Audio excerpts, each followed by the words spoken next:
Salam semua para tetua, jumpa lagi bersama Mimin di channel Alurmu. Semoga para pendengar Alurmu selalu senantiasa dinaungi kebahagiaan, kesehatan, serta rezeki yang cukup. Oke, Mimin langsung lanjut ceritanya. Selamat mendengarkan dan hidupkan imajinasi para tetua. Cerita pun dimulai.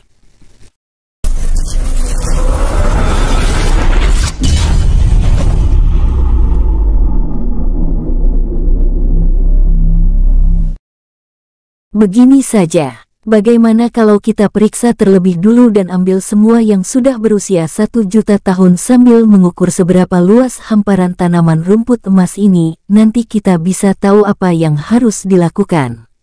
Ucap Huli Yue. Baiklah, lebih baik kita mengambil yang sudah berumur 1 juta tahun saja dulu, kalau dibiarkan pasti akan mati, ucap Ryu. Kak Ryu, kamu menyelam ke arah hilirnya dan aku akan menyelam ke arah hulunya. Ryu langsung terjun ke sungai. Melihat Huli Yue yang sudah menuju ke sungai, Ryu pun segera langsung terjun ke sungai juga. Setelah menyusuri dasar sungai, Huli Yue yang diikuti Ryu kini telah kembali dan berjalan ke arah Liu Meng.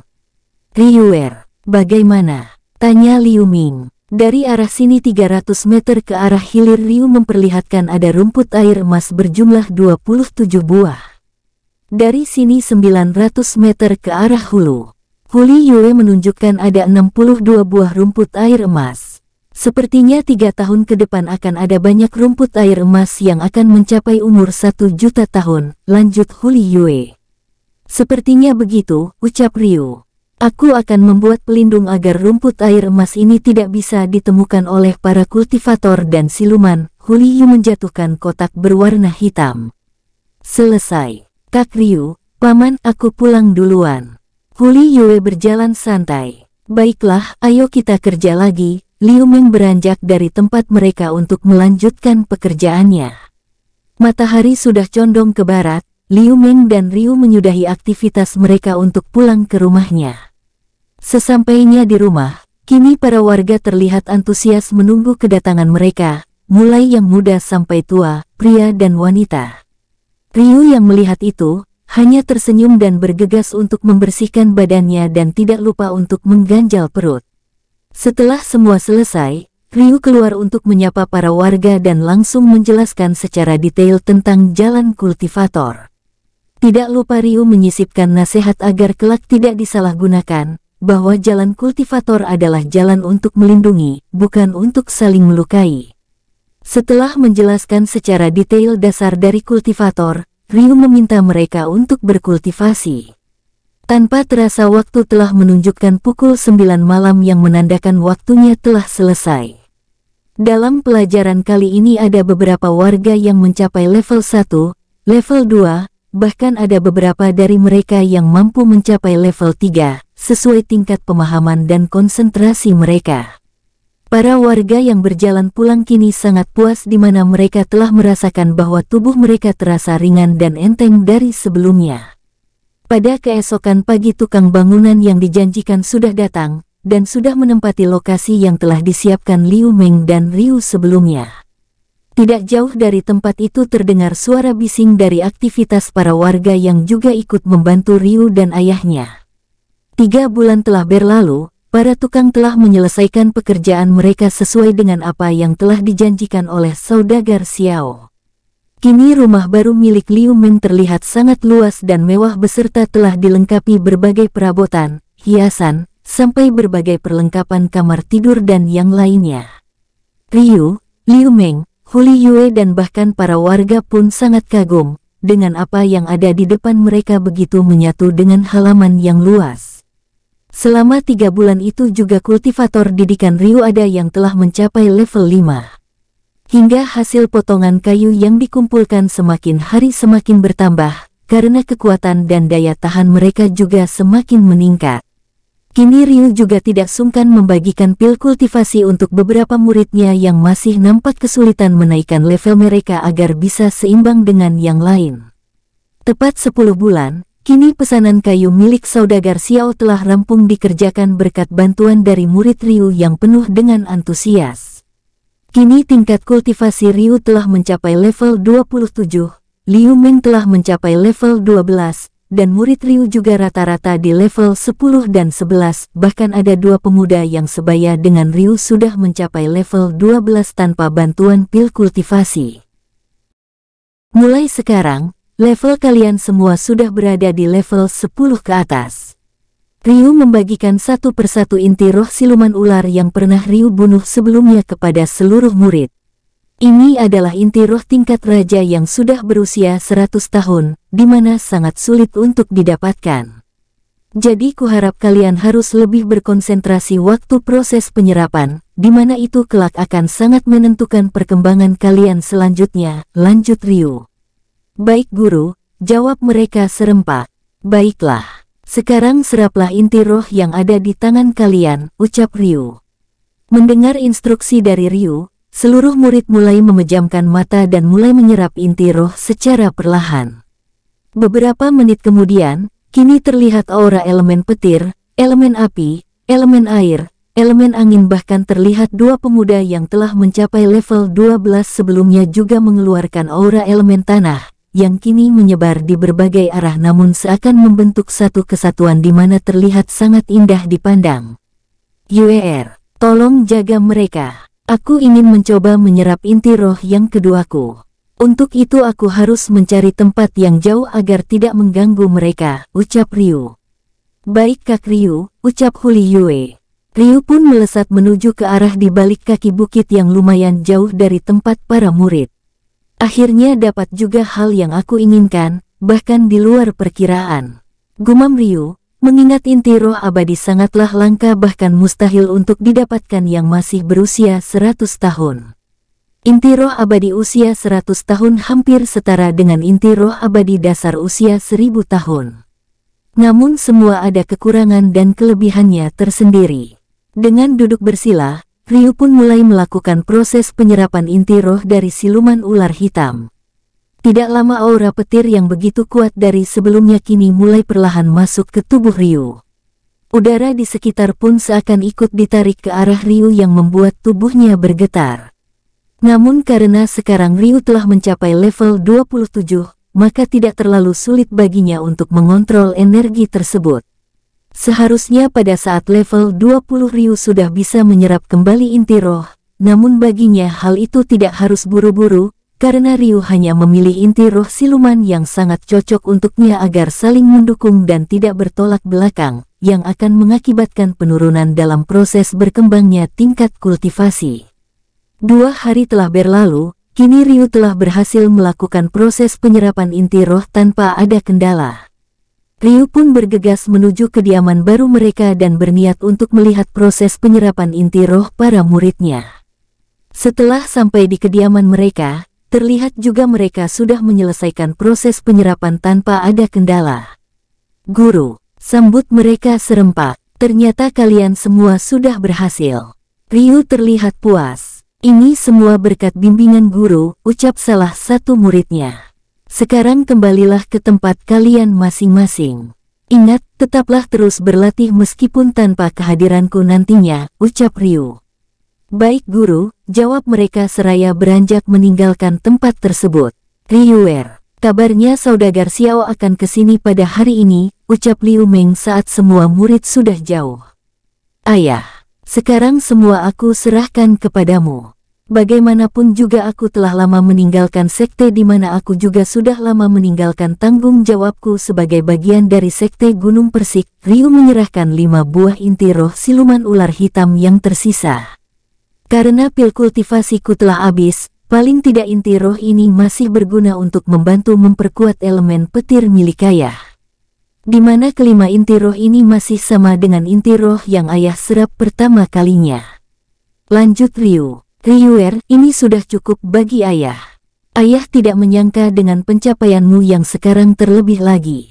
Liu Meng menatap ke arah Huli Yue yang masih terbayang dengan kekuatan mengerikan dari seorang gadis yang berbanding terbalik dari parasnya. Untuk sementara paman jangan memberitahukan keberadaan dari rumput air emas di sana kepada siapapun. Tapi paman bisa mengambilnya sebagai keperluan paman, ucap Huli Yue. Benar ayah. Untuk sementara ayah hanya mampu menyerap rumput air emas yang masih berusia 1000 tahun saja. Tapi saat sudah mencapai level 20, ayah bisa mengambil rumput air emas yang sudah mencapai usia 1 juta tahun. Timpal Ryu, baiklah akan ayah ingat, Ryuer, meskipun kekuatan Yuer lebih kuat darimu.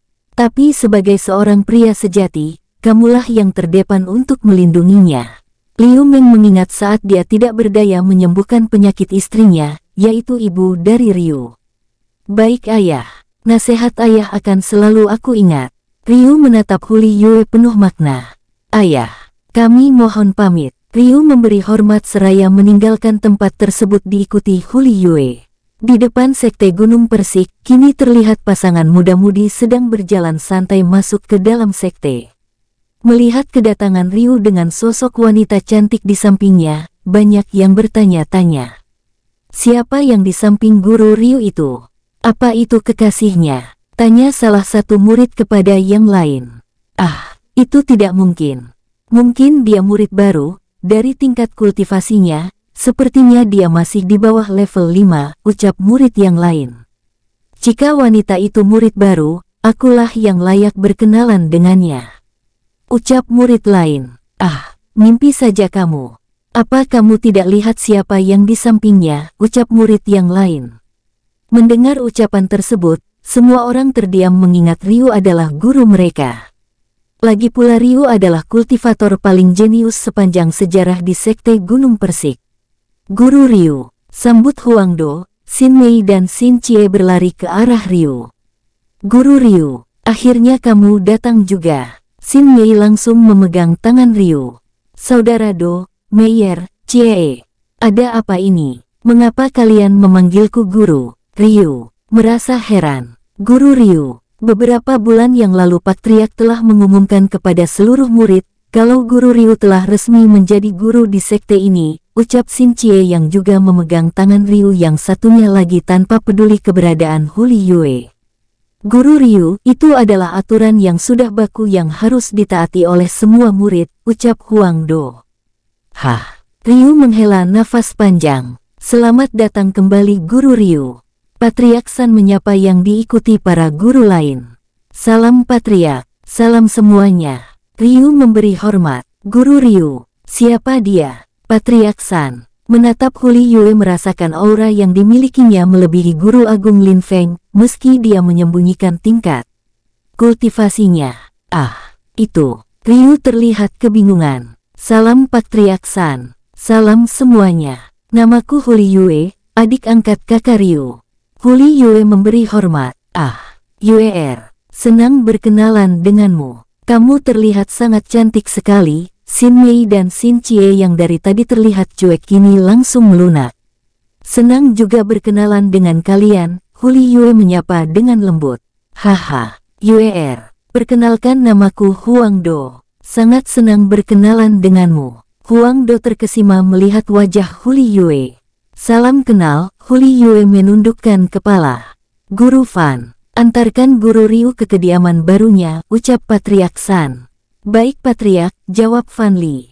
Guru Ryu, mari. Fan Li memberi jalan. Ryu berjalan di belakang Fan Li yang diikuti Huli Yue, Huang Do, Xin Mei dan Xin Chie. Setelah mencapai di sebuah bangunan yang cukup besar dan memiliki halaman yang cukup luas.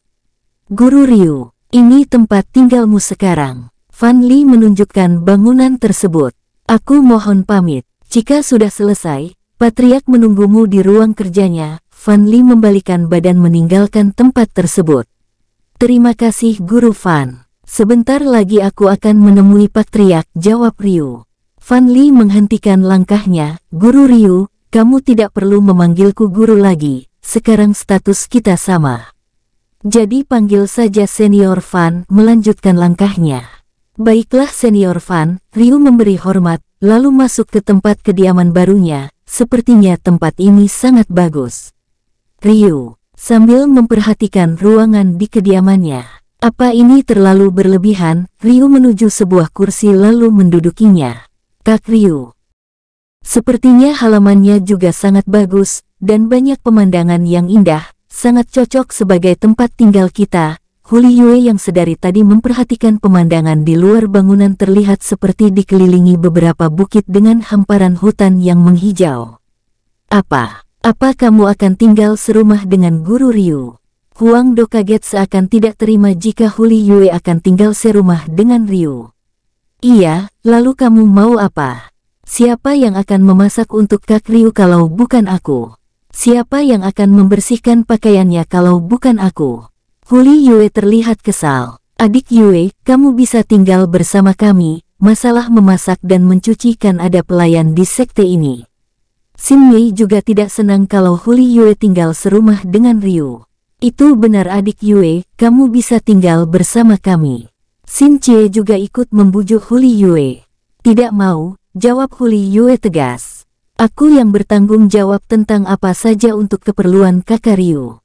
Hah? Sudah bertengkarnya. Ryu menatap Huli Yue. Yue, kamu pilih kamar yang kamu suka. Kebetulan di sini ada 2 kamar, jadi aku akan tinggal di kamar lainnya. Tegas Ryu mengingat Huli Yue bukan dari bagian sekte, terlebih lagi mengingat kekuatannya sangat besar. Ryu takut akan menimbulkan masalah nantinya. Aku pergi dulu menemui Patriark San. Yue, tolong rapikan beberapa barang. Ryu melangkah keluar meninggalkan mereka bertiga. Salam Patriark. Ryu memberi hormat. Silahkan duduk Guru Ryu. Patriark San mempersilahkan Ryu. Guru Ryu, sebenarnya ada beberapa hal yang harus aku bicarakan kepadamu. Itulah kenapa aku memanggilmu ke sini. Patriark San terlihat serius. Patriark San, apa itu? Ucap Ryu. Sebelum Guru Agung latihan tertutup, Ketua bangsawan dari klan Xin datang ke sini membicarakan beberapa hal. Patriark San berjalan mondar-mandir, salah satunya adalah mengenai anak ketua klan Xin yaitu Xin Mei. Patriark San menghela nafas. Ada apa dengan Xin Mei? Tanya Ryu. Seperti yang kamu lihat, Xin Mei sedikit bermasalah dengan kultivasinya. Itulah kenapa dia diantar ke sini, karena dia dianggap hanya sampah untuk klan Xin. Ucap Patriark San. Saya mengerti Patriark, lalu apa yang harus kita lakukan? Ryu bertanya. Dalam perjanjian Ketua Agung dan Ketua Klan Xin adalah, jika sekte kita membuat Xin Mei yang masih level 10 mampu menerobos sampai level 15 selama 2 tahun ke depan, maka Ketua Klan Xin akan menambah bantuan 20 kali lipat. Bahkan jika mampu membuat Xin Mei menerobos level 20, maka klan Xin akan menyumbang 50 kali lipat. Patriark terlihat wajah murung. Namun jika tidak mampu membuat Xin Mei naik level, maka klan Xin tidak akan menyumbang 1% pun. Guru Ryu, sebenarnya sekte kita selama ini bergantung dari bantuan klan Xin. Karena dalam puluhan tahun yang lalu, sekte kita selalu kalah dalam berbagai prestasi. Itulah sebabnya banyak bangsawan yang menarik bantuan mereka dan membuat sekte semakin terpuruk, ucap Patriark San. Lalu bagaimana menurut Patriark? Tanya Ryu sesuai perintah Guru Agung. Dia mempercayakan ini kepadamu. Bahkan Guru Agung mempercayakanmu sebagai guru utama untuk memperbaiki keterpurukan sekte ini. Aku dan beberapa guru lain juga memberikan kepercayaan penuh kepadamu, ucap Patriark. Maaf Patriark, bukankah itu terlalu berlebihan? Tapi untuk masalah kultivasi Xin Mei, aku akan mencari penyebabnya. Jawab Ryu. Satu lagi. Meskipun tidak terlalu penting, namun tidak salah untuk mencoba. Xin Chie juga kasusnya sama dengan Xin Mei, meskipun dia hanya anggota cabang, tapi apa salahnya jika dibantu? Ayahnya berjanji akan memenuhi keinginan sekte jika bisa mengatasi kendala anaknya Xin Chie, ucap Patriark San. Baiklah Patriark. Aku akan mencobanya sebisa mungkin. Ucap Ryu. Baiklah Guru Ryu. Semoga berhasil, ucap Patriark San. Jika begitu aku pamit dulu. Ryu memberi hormat seraya meninggalkan ruangan. Baru saja datang ke sekte, sudah banyak tugas yang menumpuk. Gumam Ryu. Ada apa Kak Ryu? Tanya Huli Yue. Yue, saya ditugaskan untuk mengajar Xin Mei juga Xin Chie agar mampu menerobos level 15 hingga level 20 dalam waktu 2 tahun ini. Hah, ini sangat mustahil, ucap Ryu. Kak Ryu, sepertinya kakak harus Mendidiknya lebih disiplin dan keras lagi, masalah berhasil atau tidak itu tergantung dari mereka sendiri, ucap Huli Yue. Ah, terima kasih Yuer. Aku ada ide. Ryu terlihat bersemangat. Ryu langsung menuju sebuah tempat di mana ada seorang pelayan sedang membersihkan halaman. Ryu meminta kepada pelayan untuk menyampaikan sebuah pesan kepada Xin Mei dan Xin Chie, kemudian kembali ke kediamannya untuk berkultivasi. Keesokan pagi, kini terlihat Xin Mei, Xin Chie dan juga Huang Do. Xin Mei, Xin Chie, bukankah aku sudah bilang kalian berdua saja yang datang ke sini, kenapa Huang Do juga ada di sini? Ryu terlihat tegas. Maaf Guru Ryu, kami membawanya ke sini. Lagi pula dia senang bertemu dengan adik Yue. Jawab mereka. Huang Do, apa benar yang mereka katakan? Ryu memasang muka marah. Benar Guru Ryu. Huang Do merasa heran akan perubahan Ryu. Xin Mei, Xin Chie, aku memanggil kalian ke sini karena aku ditugaskan untuk mengajarkan kalian. Jadi jangan membantah perintahku. Ryu menatap mereka dengan seksama. Huang Do, sekarang kamu pilih untuk pergi sekarang, atau kamu memilih aku sebagai gurumu? Ryu bertanya. Aku memilih Guru Ryu sebagai guruku. Huang Do berpikir itu pilihan tepat agar bisa bertemu dengan Huli Yue. Baiklah kalau begitu, ikuti semua perintahku, jika tidak aku akan mengusir kalian dari sekte ini. Ryu menatap Xin Mei dan Xin Chie, terutama untuk kalian berdua, aku sendiri yang akan mengantar kalian kembali ke klan, agar kalian selamanya dianggap sebagai sampah yang diasingkan bahkan dibuang. Apa kalian faham? Ryu bertanya. Faham Guru, jawab mereka serentak. Adik Yue, Ryu menoleh ke arah Huli Yue. Huli Yue mendekati batu besar yang telah disediakan. Duar, bom. Pukulan dari Huli Yue membuat batu hancur berkeping-keping. Cek gluk, ketiganya menelan ludah. Jika kalian tidak disiplin, apalagi membantah maka tanggung sendiri akibatnya. Ryu memalingkan wajahnya, menatap sebuah bukit yang cukup tinggi tidak jauh dari kediamannya.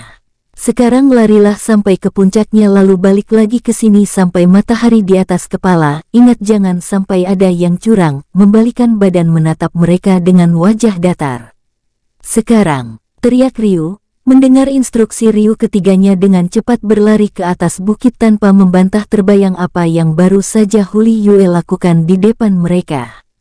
Dalam hati Ryu memang tidak tega. Namun mengingat semangat para muridnya saat berada di desa, maka mau tidak mau Ryu harus melakukannya untuk kebaikan mereka. Matahari sudah berada di atas kepala, Ryu memberi mereka jeda untuk istirahat selama 30 menit. Huli Yue juga menyiapkan mereka hidangan yaitu sup siluman ular hitam dilengkapi dengan berbagai macam herbal lain untuk menambah stamina mereka. Waktu menunjukkan pukul 4 sore, Ryu meminta mereka untuk lebih fokus berkultivasi. 5 jam kemudian mereka kembali untuk beristirahat agar besok jam 5 paginya mereka sudah berlatih. 2 bulan telah berlalu, kini Xin Mei dan Xin Chie telah naik 1 level, untuk Huang Do sendiri yang awalnya level 13 kini naik level 14. Para guru yang melihat latihan yang diberikan oleh Ryu kepada 3 muridnya, kini juga ikut meniru cara latihan yang dilakukan oleh Ryu. 2 tahun telah berlalu. Kini nama Sekte Gunung Persik telah menyebar dengan luas karena pencapaiannya yang sudah banyak memenangkan berbagai pertandingan hingga tingkat kerajaan yaitu Kerajaan Nukan. Para peserta itu tidak lain dimenangkan oleh Huang Do, Xin Mei dan Xin Chie didikan dari Ryu, di mana posisi mereka sekarang menjadi murid inti. Untuk Huang Do kini telah mencapai level 24, Xin Mei mencapai level 23 dan Xin Chie mencapai level 22. Semakin bertambahnya para murid membuat para guru kewalahan dan terpaksa merekrut beberapa guru dari berbagai tempat. Selamat pagi Guru Ryu, Pak Triak San mendatangi kediaman Ryu. Selamat pagi Pak Triak, Ryu memberi hormat. Guru Ryu, hari ini ketua klan Xin berencana untuk menemuimu. Kuharap kamu bisa menemui mereka, ucap Pak Triak San. Baik Pak Triak, nanti aku akan ke sana menemui mereka. Jawab Ryu. Kalau begitu, Aku pamit undur diri untuk menyiapkan penyambutan mereka. Patriark berjalan meninggalkan kediaman Ryu. Kak Ryu, ada apa? Patriark datang pagi-pagi ke sini. Huli Yue baru saja keluar dari rumah. Patriark menemuiku karena ada tamu yang akan datang ke sini. Jadi aku diminta untuk menemuinya. Ryu berjalan masuk ke rumah. Di ruangan kini telah ada Patriark San dan beberapa guru lain beserta para tamu dari klan Shin. Selamat datang Tuan Dihai. Selamat datang semuanya. Patriark San memberi salam. Terima kasih atas sambutannya. Patriark juga para guru lainnya. Shin Dihai memberi salam. Hahaha, kita langsung saja. Aku datang ke sini sesuai janjiku dulu, ucap Dihai. Terima kasih atas kedermawanan Tuan. Berkat Tuan sekte kami bisa seperti sekarang. Patriark begitu senang. Sebenarnya ada hal lain yang ingin aku sampaikan kepada Guru Ryu. Shin Dihai menatap mereka. Salam Tuan. Aku sendiri Guru Ryu. Ryu memberi hormat. Ternyata benar apa yang dikatakan Meyer selama ini. Ternyata Guru Ryu masih sebaya dengan Meyer. Shin Dihai tersenyum bangga. Patriark, dari tadi aku tidak melihat Guru Agung. Shin Dihai bertanya, sebelumnya aku minta maaf Tuan Dihai, Guru Agung sekarang sedang menjalankan latihan tertutup. Jadi tidak bisa hadir di sini. Patriark San menjelaskan. Oh, jadi begitu ya, ucap Shin Dihai. Sesuai kesepakatan bersama Tetua Agung dulu, kami merencanakan pertunangan antara Guru Ryu dan anak kami Meyer jika Guru Ryu berhasil mengajarkan anakku sampai ke level 20. Shin bilang menatap Ryu, pertunangan. Ryu kaget. Benar Guru Ryu, itulah alasan kami datang ke sini. Kami menanyakan pertunangan akan dilangsungkan. Shin bilang sangat yakin kalau Ryu menjadi bagian anggota klan mereka. Klan Shin akan sangat disegani di kerajaan Nukan yang dimana tingkat kultivasi Ryu sekarang berada pada level 31. Mohon maaf Tuan, mohon beri aku waktu untuk masalah pertunangan ini. Mengingat hal ini belum pernah aku pikirkan sebelumnya, Ryu merasa kebingungan. Baiklah Guru Ryu, semakin cepat pertunangannya semakin bagus. Kami akan memberi tempo 1 bulan. Kami akan menunggu kalian di tempat kediaman klan Shin. Shin Dilang berjalan mendekati rombongan, sepertinya tidak ada hal lain lagi untuk dibahas. Kami undur diri, memberi hormat keluar ruangan bersama rombongannya. Patriark, bagaimana pendapat kalian? Ryu menatap dengan seksama satu persatu setelah rombongan klan Shin sudah di luar. Guru Ryu, bukankah itu sangat bagus? Di mana kamu akan menjadi menantu dari keluarga terpandang? Patriark Son menatapnya. Lagi pula Shin Mei adalah wanita yang jenius nomor 2 di kerajaan, terlebih lagi memiliki wajah yang cantik. Tidak pernah bagiku berpikir untuk menikah. Itulah mengapa aku meminta pendapat kalian. Ryu memandang bergantian. Jika Guru Ryu menolak, maka klan Shin pasti akan membatalkan semua bantuan mereka. Patriark San berjalan menunduk. Hal yang paling sensitif lagi, klan Shin akan sangat malu. Apalagi mereka adalah klan nomor 1 di kerajaan ini. Hal terburuknya adalah mereka akan menjalin hubungan baik dengan 3 sekte besar. Yang Patriark katakan memang benar. Yang ditakutkan mereka bisa minta bantuan dengan salah satu sekte besar. Fan Li bersuara. Seperti yang telah kita ketahui, ketua klan yang sekarang adalah orang yang tidak bisa ditebak. Aku akan mempertimbangkan informasi saran dari kalian semua. Ryu menatap bergantian.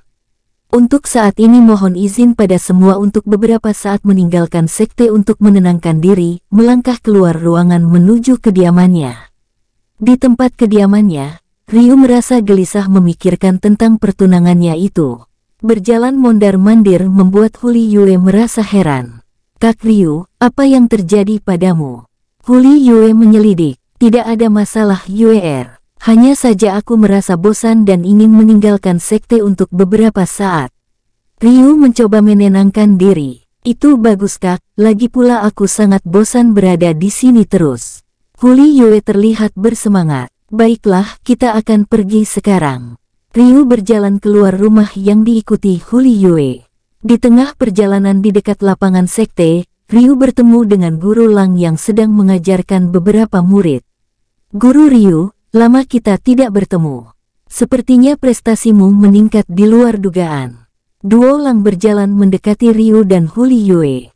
Salam Senior Lang, terima kasih atas pujiannya. Ryu memberi hormat sambil memeriksa beberapa murid di sana. Guru Ryu, apa kamu sedang mencari seseorang? Duo Lang melihat ekspresi Ryu. Senior Lang, di mana Huang Do? Bukankah dia seharusnya berada di bawah didikanmu sebagai murid inti? Tanya Ryu. Seharusnya begitu Guru Ryu. Namun saat pertandingan di kerajaan yang terakhir, dia kembali ke keluarganya di mana dia sendiri adalah putra kedua dari raja itu sendiri, Huang Nukan, ucap Duo Lang. Jadi begitu, lalu kenapa dia bisa masuk ke sekte kita ini? Ryu menyelidik. Menurut informasi yang kuterima, Huang Do dibuang oleh kakaknya sendiri, yang tidak lain adalah putra mahkota Huang Jiu. Duo Lang sedikit berjalan menunduk, itulah kenapa dia berada di sini. Saat itu kami bersama murid inti menemukannya sedang terluka parah ketika dia masih berumur 9 tahun. Jadi begitu ya, tidak pernah terpikir olehku betapa jahatnya orang di luar sana, sampai membuang keluarganya sendiri hanya demi kekuasaan. Ryu menghela nafas panjang. Memang begitulah dunia para kultivator. Yang kuat disanjung dan dipuji, yang lemah akan dibuang bahkan dibunuh. Duo Lang terlihat murung. Senior Lang, sepertinya dalam beberapa hari aku akan meninggalkan sekte. Sebaiknya aku pergi sekarang, aku takut akan kemalaman saat melewati hutan. Ryu melangkahkan kaki menuju gerbang sekte. Kak Ryu, kita akan pergi kemana? Huli Yue bertanya saat sudah berada di luar sekte. Entahlah Yue, ikuti saja kemana arah kaki melangkah. Ryu melangkahkan kakinya dan terus berjalan. Setelah menempuh perjalanan selama seharian, kini di depan Ryu dan Huli Yue terdapat sebuah desa yang terlihat sepi. Ryu terus melangkahkan kakinya dan berniat untuk mencari sebuah penginapan, mengingat hari mulai gelap. Pelayan, kami ingin menginap untuk malam ini, ucap Ryu saat masuk pada sebuah penginapan. Ada tuan, hanya tinggal satu kamar. Tapi pelayan menatap Ryu dari atas sampai bawah. Ada apa pelayan? Ryu menyelidik. Harganya cukup mahal tuan, 100 koin perunggu dalam satu malam. Pelayan sedikit ragu. Tidak masalah. Antarkan kami ke kamar. Ryu memberikan 100 koin perunggu. Baik tuan, mari kuantar. Pelayan menunjukkan jalan. Ini kamarnya tuan. Tapi tuan besok pagi harus meninggalkan desa ini. Pelayan mengingatkan. Memangnya ada apa pelayan? Tanya Huli Yue. Akhir-akhir ini ada sekelompok perampok yang selalu mengganggu ketenangan desa kami ini. Itulah sebabnya lebih baik besok pagi tuan dan nona harus cepat-cepat meninggalkan desa ini, agar tidak terjadi hal buruk pada tuan dan nona. Pelayan tersebut membungkuk lalu meninggalkan mereka. Baru saja keluar sekte, Ryu menggerutu sambil berjalan ke kamar. Kak Ryu, apa kita bantu mereka? Tanya Huli Yue. Kita lihat saja besok pagi. Ryu melangkahkan kaki menuju kamar mandi untuk membersihkan badan. Tidak lama Ryu pun sudah keluar dari kamar mandi. Yue, sekarang giliranmu. Ryu berjalan ke arah tempat tidur lalu berbaring. Huli Yue pun bergegas ke kamar mandi untuk membersihkan diri. Bruk, seperti benda jatuh di tempat tidur. Ryu yang membuatnya terbangun. Yue, kenapa kamu tidur di sini? Bukankah di sana juga ada tempat tidur? Kak Ryu, kenapa kamu marah padaku? Bukankah dulu saat di desa kita juga tidur satu ranjang? Pokoknya aku tidur di sini. Huli Yue terlihat cemberut. Lagi pula aku senang saat kakak terus menatapku sampai tertidur. Huli Yue senyum tipis sambil memegang tangan Ryu. Terserah kamu saja. Ryu terlihat cuek dengan wajah memerah mengingat apa yang pernah dia lakukan telah diketahui. Hari sudah pagi, Ryu dan Huli Yue kembali melanjutkan keluar gerbang desa mencari tempat untuk bersembunyi. Beberapa saat kemudian, kini terlihat sekelompok perampok berjumlah 50 orang yang rata-rata di level 20 dan beserta pemimpinnya berada di level 23 telah berada di depan gerbang. Serahkan semua harta kalian. Jika tidak maka kami sendiri yang akan mengambilnya. Pemimpin perampok bicara lantang. Maaf tuan. Hanya inilah sisa harta kami Tuan. Sosok pria paruh baya memberikan beberapa koin berjalan ke arah pemimpin perampok dengan tubuh gemetar. Para penduduk sendiri berinisiatif menyerahkan harta mereka, daripada rumah mereka dibakar bahkan membunuh warga jika ketahuan masih menyimpan harta lain. Hanya sekelompok semut, Ryu keluar dari persembunyiannya. "Siapa kamu?" tanya pemimpin dengan garang. "Sebenarnya terlalu berlebihan harus membersihkan semut seperti kalian. Tapi aku tidak suka dengan orang yang seperti kalian." Pandangan Ryu dengan tajam. Selas, selas, selas. Sebuah bayangan yang sangat cepat menebas kepala para perampok yang kini hanya tinggal pemimpinnya saja. "Apa? Bagaimana mungkin?" gumam pemimpin perampok, keringat dingin seakan sudah bertemu malaikat maut. "Sekarang kamu harus jawab dengan jujur, jika tidak, aku akan memotong bagian tubuhmu satu persatu." Ryu memandang dengan wajah datar. "Sekarang di mana markas kalian?" "Ampuni aku Tuan, kami tidak memiliki markas karena kami lebih senang berpindah tempat," jawab pemimpin dengan cepat karena bergetar ketakutan. Selas, sebuah tebasan yang cepat membuat pemimpin perampok mati di tempat. Setelah pemimpin perampok itu mati, Ryu memeriksa barang yang ada di pemimpin tersebut dengan menemukan puluhan cincin ruang biasa level 3 hingga level 5 berisi berbagai macam pil, inti roh, kitab, senjata, ratusan keping koin emas, ribuan keping koin perak dan jutaan keping koin perunggu. Ternyata target mereka bukan hanya penduduk desa, tapi juga para pedagang, para kultivator murid sekte, bahkan klan bangsawan. Gumam Ryu saat memeriksa begitu banyak harta pada pemimpin tersebut. "Terima kasih Tuan telah menolong kami," ucap pria paruh baya tadi berlutut sampai ke tanah. "Sudah seharusnya bagiku untuk menolong orang dalam kesusahan." Ryu berjalan, kemudian menatap para penduduk yang seperti ketakutan. "Jangan takut, aku bukan orang jahat. Sekarang coba kalian periksa semua mayat itu." Ryu menunjuk tumpukan mayat para perampok. "Baik Tuan." Beberapa pemuda berlari menggeledah satu persatu. "Kak Ryu." Huli Yue berlari kecil ke arah Ryu. "Ini Tuan." Seorang pemuda memperlihatkan hasil temuan mereka yang terdapat ratusan koin perunggu, puluhan koin perak dan puluhan pil. "Kalian ambil saja untuk mengganti kerugian kalian selama ini," ucap Ryu sambil melihat para mayat. "Tapi Tuan, ini terlalu banyak," ucap pemuda itu. "Anggap saja untuk upah kalian mengubur mayat mereka agar tidak menimbulkan penyakit." Ryu membalikan badan menatap Huli Yue. Yue mengisyaratkan untuk pergi. Setelah kepergian Ryu dan Huli Yue, penduduk desa pun mulai berkumpul mengambil bagian mereka sesuai kerugian kemudian mengubur mayat para perampok tersebut. "Kak Ryu, sepertinya para perampok tadi adalah orang yang licin bahkan bisa dibilang cerdas," Huli Yue bersuara saat jauh dari desa. "Aku pikir demikian. Mereka pasti adalah buronan dari beberapa sekte, bangsawan bahkan kerajaan." Ryu ikut membenarkan. 3 minggu telah berlalu sejak kepergian Ryu dan Huli Yue meninggalkan sekte. Kini terdengar dari mulut ke mulut bahwa sosok pasangan kekasih yang sudah membunuh kelompok perampok hantu bayangan yang selama ini menjadi buron kerajaan, bahkan kekaisaran yang dimana sebelumnya keberadaan mereka sulit diketahui. Kelompok perampok hantu bayangan juga banyak menimbulkan kerugian bagi para pedagang dan bangsawan, karena kemunculan mereka tidak bisa diprediksi.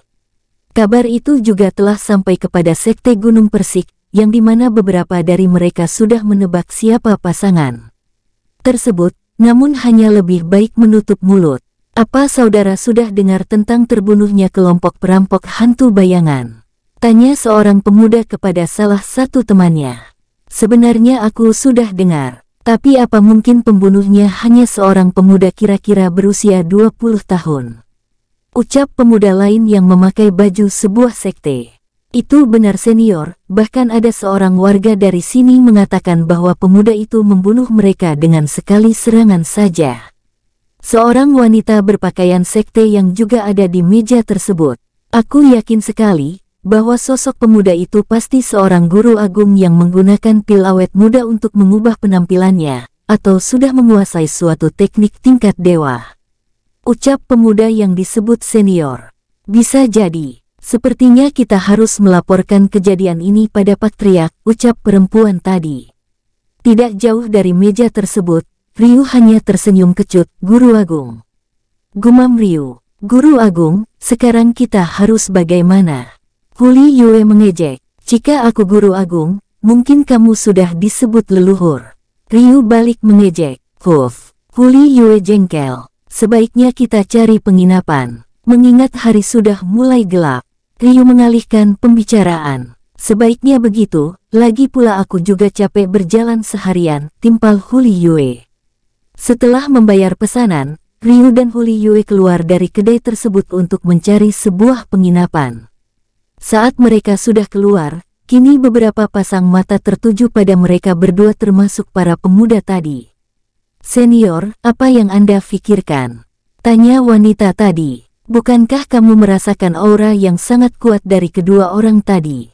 Aku kira mereka bukan orang biasa. Jawabnya, benar sekali. Kurasa kita sepemikiran, kurasa mereka adalah orang yang kita cari selama ini. Kita harus menyelidikinya dengan hati-hati, ucap pemuda yang lain. Semua mengangguk setuju. Pelayan, aku ingin mencari kamar yang terluas di penginapan ini. Jika ini kurang, katakan saja.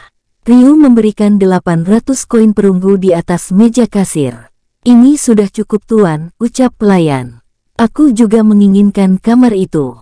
Seorang pemuda berpakaian bangsawan sedang menggandeng seorang wanita bersama 5 pengawalnya. Maaf tuan, pemuda ini sudah memesan. Jadi itu aturan yang ada di penginapan. Pelayan berkeringat dingin. Apa kau tidak tahu siapa aku? Aku adalah Pao Ding, putra wali kota di kota ini. Aku akan membayar berapapun yang pelayan mau, bahkan membeli penginapan ini. Pao Ding dengan angkuh memberikan 1000 koin perunggu. Rakyat jelata sepertimu tidak layak di sini. Aku yakin kamu tidak akan mampu membayar lebih tinggi lagi dariku. Pao Ding menatap rendah Ryu. Atau, aku akan memberikanmu kamarnya asalkan nona manis ini ingin melayaniku malam ini. Pao Ding menatap Huli Yue penuh nafsu. Mendengar itu, Huli Yue sangat marah dan ingin menampar pemuda sombong itu. Namun cepat dicegah oleh Ryu. Sepertinya pemuda ini harus dikasih pelajaran. Batin Ryu sambil memberikan 2000 koin perunggu di meja kasir. Apa ini sudah cukup untuk menutup mulutmu? Ryu melempar satu kantong koin yang berisi 1 juta koin perunggu. Apa? Siapa pemuda ini? Aku yakin pasti lebih banyak lagi harta padanya. Gumam Pao Ding saat memeriksa kantong tersebut. Sepertinya pemuda ini adalah pencuri yang selama ini kami cari. Pao Ding mencari alasan, pengawal. Tangkap pencuri itu, menunjuk ke arah Ryu. Praak, praak, praak. Pukulan keras dari Ryu membuat para pengawal mati seketika. Cekluk, Pao Ding menelan ludah keringat dingin. Bagaimana mungkin? Mengingat para pengawalnya sudah mencapai level 20 dengan mudah dikalahkan oleh Ryu. Semua yang berada di dalam ruangan itu juga terlihat ketakutan melihat kejadian tersebut, berbanding terbalik dari perkiraan mereka. Sekarang pergilah dari sini sebelum aku berubah pikiran.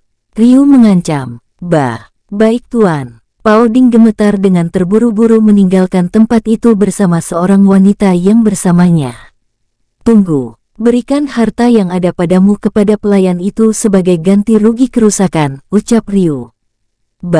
Baik tuan. Pao Ding memberikan sekantong berisi koin kepada pelayan, lalu pergi meninggalkan penginapan. Terima kasih tuan, ucap pelayan dengan tubuh gemetar. Tidak masalah. Ryu senyum ramah kemudian menatap para tamu yang berada di tempat itu juga terlihat ketakutan. Mohon maaf semuanya atas kejadian tadi. Sebagai permintaan maafku aku akan mentraktir kalian semua. Ryu memberi hormat, terima kasih atas kedermawanan tuan. Jawab mereka serempak terlihat gembira bercampur takut. Melihat tingkah mereka, Ryu hanya tersenyum lalu meminta pelayan mengantarkan mereka ke kamar. Setelah sampai di kamar, Ryu dan Huli Yue langsung membersihkan diri kemudian kembali untuk istirahat. Tok tok tok, sebuah ketukan terdengar dari pintu. Siapa? Tanya Ryu. Maaf mengganggu senior, aku Dong Sen ingin bertemu sebentar dengan tuan, ucap orang tersebut. Baiklah, aku akan segera ke sana. Ryu beranjak dari tempat tidur dan tidak ingin mengganggu Huli Yue. Di luar kamar, Ryu pun disambut oleh seorang pria paruh baya yang telah menunggunya, lalu mempersilahkan menuju sebuah meja kosong. "Ada apa senior memanggilku?" tanya Ryu melihat sosok di depannya yang lebih tua darinya. "Ah, tidak pantas senior memanggilku seperti itu. Dari tingkat kultivasi senior sangat jauh tinggi dariku." Dong Sen merendah. "Jika begitu bagaimana jika dipanggil saudara saja?" Ryu mengerti aturan semua kultivator. "Baiklah jika saudara berkata demikian. Nama saudara sendiri?" Dong Sen menanyakan. "Panggil saja saudara Ryu," ucap Ryu. "Oh, saudara Ryu, senang berkenalan denganmu." Dong Sen menatap pelayan yang tidak jauh dari mereka. "Pelayan, bawakan 2 kendi arak terbaik untuk kami." "Baik tuan," sambut pelayan. "Begini Tuan Ryu, sebenarnya aku ingin meminta bantuanmu. Akhir-akhir ini ada sosok siluman yang sering membunuh para warga, bahkan para kultivator tidak luput dari sasaran siluman tersebut. Dengan kekuatan saudara sekarang, aku yakin siluman tersebut akan dikalahkan." Dong Sen terlihat serius. "Saudara Sen, apa kejadian ini sudah dilaporkan kepada wali kota?" tanya Ryu. "Kejadian ini sudah dilaporkan kepada wali kota. Namun masalahnya juga nihil. Bahkan wali kota sendiri mengadakan sayembara bagi siapa yang mampu membunuhnya akan diberikan senjata suci kelas dewa," ucap Dong Sen. "Permisi tuan, ini pesanannya." Pelayan memberikan 2 kendi arak. "Terima kasih pelayan." Dong Sen langsung memberikan tips. "Saudara Ryu silahkan." Dong Sen menawarkan 1 kendi arak kepada Ryu. Tidak ingin mengecewakan orang yang baik kepadanya, Ryu pun mengambilnya dengan beberapa teguk sebagai rasa hormat. Tidak hanya itu saja, wali kota juga akan memberikan harta lain. Itulah sebabnya para kultivator dari berbagai sekte ingin mencari keberuntungan, namun pada akhirnya sudah ratusan para kultivator yang mati di tangan siluman tersebut, lanjut Dong Sen. "Saudara Sen, jika boleh tahu, siluman jenis apa itu?" tanya Ryu. "Saudara Ryu, siluman itu adalah laba-laba jaring giok. Namun ada hal aneh, siluman tersebut berelemen petir," ucap Dong Sen. "Berelemen petir?" Ryu sedikit heran di mana dalam pengetahuannya laba-laba jaring giok adalah menggunakan racun. "Benar saudara Ryu," ucap Dong Sen. "Baiklah saudara Sen, besok antarkan aku ke sana," ucap Ryu. "Tentu saja." Dong Sen terlihat bersemangat. Cukup lama mereka berbincang, kini Ryu pun meminta izin pamit untuk beristirahat, berdiri dengan sempoyongan menuju kamarnya. Tidak kusangka seorang kultivator hebat bisa dikalahkan hanya dengan arak." Dong Sen menggelengkan kepala. Di pagi harinya Ryu yang sudah bangun kini kaget menyadari dirinya tidur tanpa sehelai kain bersama Huli Yue. "Yue, apa yang terjadi?" Ryu menarik selimut tanpa sengaja menatap tubuh wanita di sampingnya yang terlihat sangat putih dan halus. "Huaam, bukannya Kak Ryu sendiri memintanya?" "Bahkan melakukannya dengan sangat gagah," ucap Huli Yue dengan wajah memerah. "Maafkan aku Yue, ini semua di luar kendaliku." Melihat bercak darah di tempat mereka berbaring. "Kak Ryu, kau harus janji untuk menikahiku." Huli Yue mengulurkan tangan dengan jari kelingking. "Aku janji Yue." Ryu juga mengulurkan jari kelingking. Setelah membersihkan diri, Ryu meminta Huli Yue untuk sementara tinggal di penginapan karena dia ingin bertemu dengan Dong Sen untuk menyelesaikan sedikit masalah. Meskipun tidak tahu apa yang dikatakan oleh Ryu, Huli Yue hanya mengangguk setuju mengingat dia masih betah di kamar tersebut. Bagian barat kota Embun Batu kini terdengar sebuah pertarungan sengit antara puluhan para kultivator melawan siluman laba-laba berusia ribuan tahun tingkat suci. "Saudara Ryu, itu silumannya," ucap Dong Sen yang tidak jauh dari pertarungan yang sedang bersembunyi. "Sebaiknya kita menunggu sebentar." Ryu melihat puluhan kultivator sedang kewalahan. "Apa saudara tahu dari mana asal para kultivator ini?" Ryu merasakan tingkat mereka sudah mencapai level 25. Dari pakaian mereka sepertinya dari sekte cahaya surgawi. Salah satu sekte terbesar di kerajaan Nukan, ucap Dong Sen. Sepertinya masalah ini sudah sampai di telinga kerajaan, lanjutnya. Saat para kultivator tersebut sudah tidak sanggup lagi untuk melawan dan mencoba untuk melarikan diri. Swoosh, sosok pemuda berdiri di depan siluman laba-laba tersebut. Siapa pemuda ini? Gumam mereka melihat Ryu dengan tenang berada di depan siluman laba-laba jaring giok tersebut. Kalian pergilah dari sini, biar aku yang melawannya. Ryu mengeluarkan pedang naga pembelah gunung. Meskipun tidak yakin pemuda yang di depan mereka mampu mengalahkan siluman laba-laba tersebut, bahkan mereka beranggapan akan mati dengan mudah. Mengingat posisi mereka sudah banyak yang terluka parah, lebih baik mereka pergi dari tempat itu selagi ada kesempatan. Terang. Pertemuan serangan yang sangat cepat membuat tekanan udara yang sangat kuat membuat beberapa pohon di sekitar tumbang. Kekuatan macam apa ini? Para kultivator yang tadi berniat lari kini menoleh ke belakang saat merasakan tekanan udara di sekitar mereka. Crash.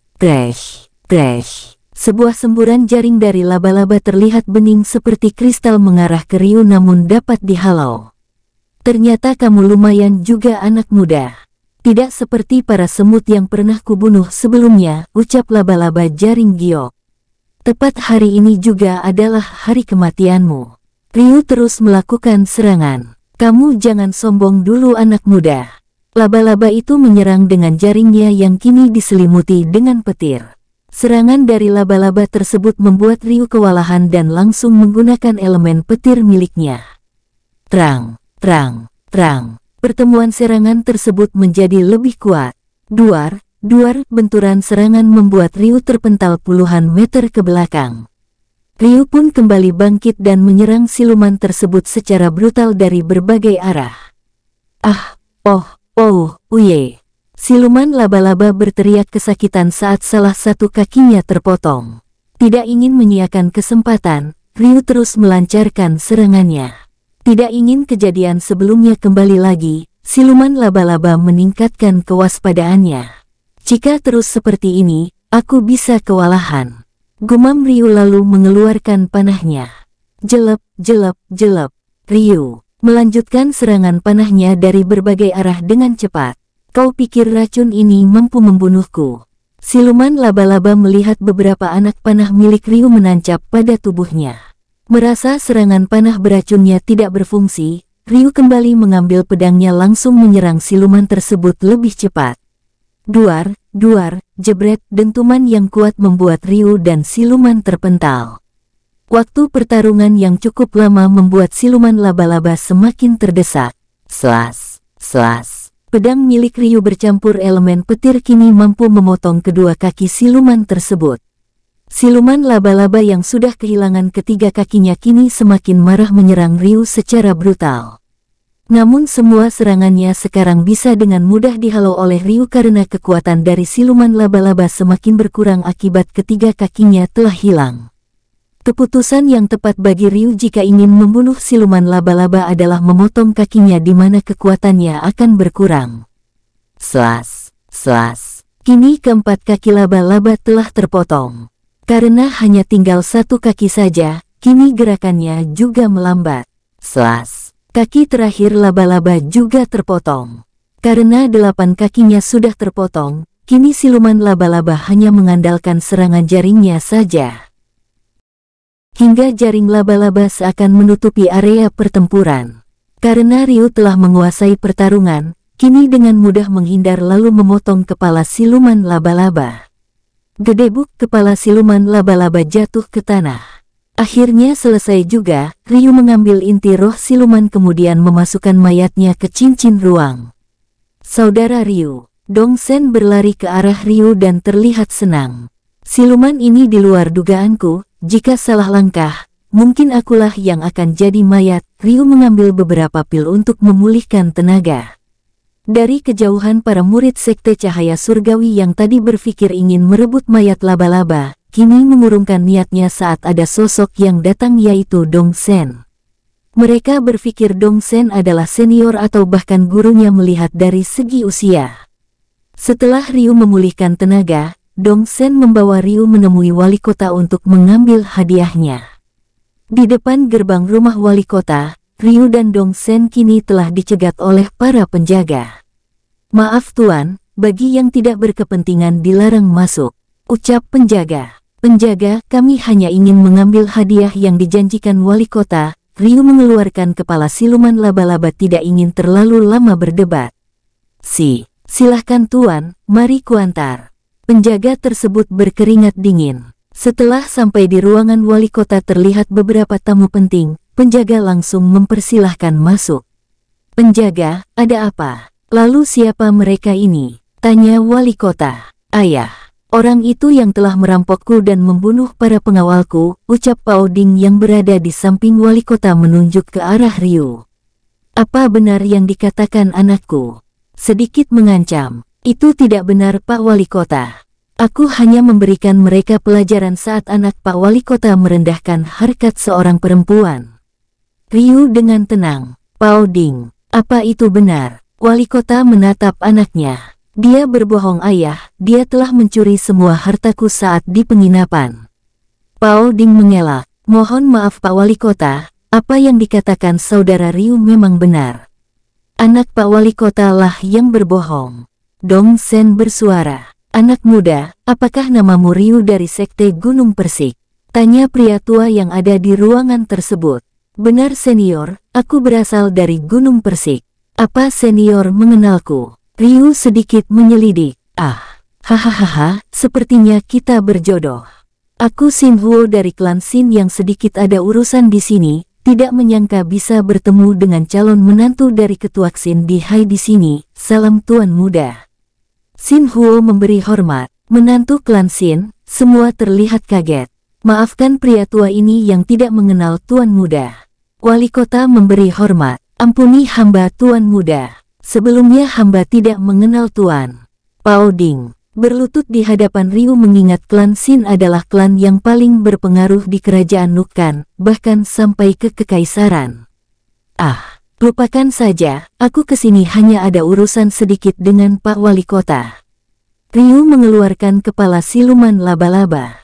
"Apa?" Semua yang ada di ruangan terlihat kaget. Ini." Wali Kota terlihat gemetar. "Benar Pak Wali Kota, ini adalah kepala siluman laba-laba jaring giok." Ryu memahami keterkejutan Wali Kota. Pantas saja ketua di Hai sangat menginginkan pemuda ini, batin Xin Huo. "Mohon maaf sebelumnya Tuan Huo." Wali kota berlutut. "Pelayan." Wali kota memberi isyarat. Tidak lama dua pelayan membawakan satu kotak besar dan tiga kotak kecil lalu menaruh ke atas meja wali kota. "Sesuai yang kujanjikan, Tuan, mohon terima sedikit hadiah dariku." Wali kota memberikan keempat kotak tersebut kepada Ryu. "Mohon maaf Pak Wali Kota, aku hanya menginginkan sebuah panah saja," ucap Ryu. "Benar Tuan, di dalam kotak ini adalah panah Dewa Phoenix senjata kelas dewa. Dan di dalam tiga kotak ini berisi beberapa pil dan uang. Tuan mohon terima, aku tidak mungkin menarik kata-kataku," ucap wali kota. "Baiklah, jika begitu aku tidak sungkan." Ryu mengambil kotak besar dan memasukkan ke cincin ruang kemudian membawa kotak lain ke arah Dong Sen. "Mengingat saudara Sen juga ikut membantuku membunuh siluman itu. Mohon terimalah." Ryu memberi tiga kotak itu pada Dong Sen. Tapi, Dong Sen terlihat bingung. "Saudara Sen, mohon terimalah," Ryu memaksa. Baiklah, Dong Sen menerima merasa tidak enak. "Pak Wali Kota, sepertinya urusan kami telah selesai. Kami pamit undur diri." Ryu memberi hormat meninggalkan ruangan yang diikuti Dong Sen. "Sebentar lagi keberuntungan langit akan berpihak kepada klan Xin," ucap Xin Huo. "Tuan, maksud Anda?" tanya wali kota. "Bukankah Pak Wali Kota telah melihat aksi heroik pemuda tadi yang mampu mengalahkan siluman laba-laba jaring giok?" Xin Huo mengelus dagu. "Seperti yang kita ketahui, siluman itu berada pada tingkat suci berusia ribuan tahun. Hanya kultivator yang sudah mencapai level 35 ke ataslah yang mampu menandinginya." Semua yang ada di ruangan membulatkan mata. Semua membayangkan tingkat kultivasi Ryu. Pao Ding mendengar hal itu, merasa bersyukur tidak melakukan hal yang lebih buruk lagi pada Ryu. mengingat tingkat kultivasinya saja masih level 20, hanya sekali kibas bagi Ryu untuk membunuhnya. Apa kalian pernah mendengar perampok hantu bayangan? Tanya Xin Huo. Aku pernah mendengarnya. Gara-gara mereka, bisnisku semakin memburuk. Wali kota mengepalkan tangannya. Beberapa informasi keluarga Xin telah menyelidiki kematian para perampok itu. Dari keterangan mereka mengarah kepada pemuda itu tadi, ucap Xin Huo. Jika tahu dari tadi, aku akan menambahkan hadiah untuknya. Saat kematian perampok itu, bisnisku juga mulai membaik. Wali kota terlihat menyesal. Bukankah Pak Wali Kota dan yang lain telah melihat sendiri, dia hanya menginginkan senjata kelas dewa dan tidak berniat hadiah lain. Jelas Xin Huo. Semua berpikir bahwa Ryu bukanlah orang yang suka dengan pemberian hadiah. Cier, kuharap kelak kamu akan mendapatkan pasangan hidup seperti pemuda itu tadi, batin Xin Huo.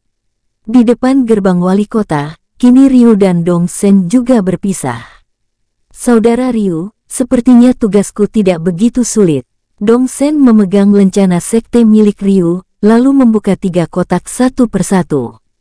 Jika seperti ini, dalam 3 tahun aku akan menembus level 27, Dong Sen tersenyum lebar. Ryu yang sudah berjalan jauh, segera menuju ke penginapan di mana Huli Yue berada. Sesampainya di penginapan, Ryu juga disambut oleh Huli Yue yang terlihat sedang menunggu kedatangannya. Kak Ryu, kemana saja, kenapa sangat lama? Huli Yue cemberut. Maaf Yue, tadi ada sedikit masalah. Ryu memegang bahu Huli Yue. Sebaiknya kita mencari tempat yang aman. Aku ingin menyerap inti roh yang baru kudapatkan. Ryu terlihat senang. Meskipun tidak tahu dengan jelas, Huli Yue hanya mengikuti Ryu untuk meninggalkan penginapan. Setelah mencapai di depan sebuah goa, Ryu dan Huli Yue masuk ke dalam gua yang kini disambut puluhan siluman ular yang berusia 100 tahun berada di tingkat pejuang. Namun itu bukanlah hal yang berarti bagi Ryu dan Huli Yue, membuat puluhan siluman tersebut mati seketika. Yue, untuk sementara aku ingin menyerap inti roh ini, tolong jaga gua ini agar konsentrasiku tidak terganggu. Ryu mengambil inti roh siluman laba-laba hasil buruannya. Kak Ryu, sepertinya ada hal yang aneh pada inti roh itu. Huli Yue menatap secara seksama. Entahlah Yue, tapi aku harus mencobanya, mengingat laba-laba ini berelemen petir. Ryu memantapkan diri. Huli Yue yang awalnya berniat ingin mencegah Ryu, kini hanya berharap tidak ada hal yang buruk padanya. Ryu langsung duduk bersila mulai menyerap inti roh tersebut, kini terlihat elemen petir mulai menyebar berbagai arah. Setelah elemen petir mulai pudar pada inti roh tersebut, seketika kumpulan seperti asap berwarna ungu menyebar hingga menutupi sekeliling Ryu. Uye, Ryu terlihat kesakitan. Anak muda, apa yang kamu lakukan? Yang kamu serap itu racun. Tiba-tiba pedang milik Ryu keluar dari cincin ruang. Apa yang harus kulakukan sekarang? Sepertinya racun ini terus ingin memasuki tubuhku. Bahkan aku sendiri tidak mampu melawannya, batin Ryu merasakan tubuhnya seperti ditusuk ribuan jarum panas. Anak muda, jika seperti ini bukan kamu saja yang mati, tapi kesadaranku juga hilang selamanya oleh racun ini, suara yang ada dalam pedang. Buru-buru Ryu menyudahi penyerapannya, namun racun yang ada di inti roh tersebut malah bertambah ganas masuk ke tubuh Ryu. Huli Yue yang melihat kejadian itu juga terlihat khawatir, langsung mengangkat badan Ryu lalu menyalurkan ki miliknya. Semakin Huli Yue menyalurkan energi, semakin kuat juga racun yang masuk ke tubuh Ryu. Teriakan demi teriakan yang memilukan membuat siapa saja yang mendengar akan merasakan betapa sakitnya hal tersebut. Yue, jangan pedulikan aku, teriak Ryu melihat tubuh Huli Yue semakin melemah. 1 jam, 2 jam, 3 jam berlalu, kini tubuh Ryu maupun Huli Yue juga hampir tidak mampu lagi menahan gumpalan asap racun yang terus masuk ke dalam tubuh Ryu seakan tanpa henti. Anak muda, sepertinya sudah tidak ada harapan lagi untuk kita hidup. Setidaknya aku akan menyelamatkan wanita itu sebelum kesadaranku benar-benar hilang. Terdengar suara semakin lemah dari pedang tersebut.